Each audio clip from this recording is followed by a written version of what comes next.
আসসালামু আলাইকুম। আমি মাইনাস নবী আয়া। আবৃত্তি করছি কবি সুকুমার রায় রচিত জীবনের ভাষা।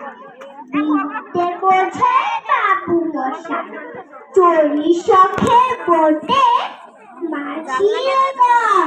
বলতে পারিস সূর্যি কেন ওঠে, চাঁদটা কেন বাড়ে কবে, জোয়ার কেন আসে। বৃদ্ধ মাঝি অবাক হয়ে ফেল ফেলিয়ে হাসে। বাবু বলে, সারা জগৎ বললি রে তুই খাঁটি, জ্ঞান বিনা তোর জীবন কাজে চাইয়া নেয় মাটি। খানিক বাদে কহেন বাবু, বল তো দেখি ভেবে, নদীর ধারা কেমনে আসে পাহাড় হতে নেমে। বল তো কেন লবণ পোড়া সাগর ভরা পানি। মাঝি সে কয়, আরে মশাই অত কি আর জানি। বাবু বলে, এই বয়সে জানিস নেও নাকি, জীবনটা তো নেহাত খেলো অষ্ট আনায় ফাঁকি। আবার ভেবে কহেন বাবু, বল তো উড়ে বুড়ো কেন এমন নীল দেখা যায় আকাশের ওই চূড়ো।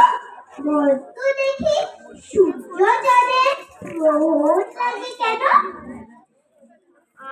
মাঝি সে কয়, আমায় কেন লজ্জা দিয়েছেন হেন।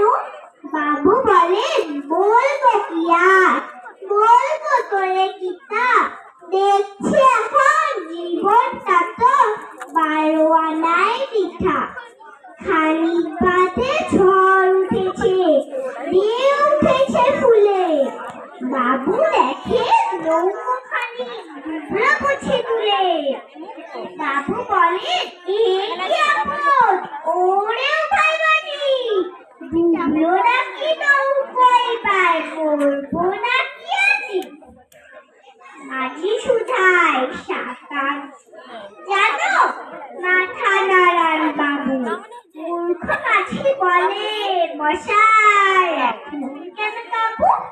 বাঁচলে শেষে আবার হিসেব করো পিছে, তোমার দেখি জীবনখানা 16 আনায় পিছে।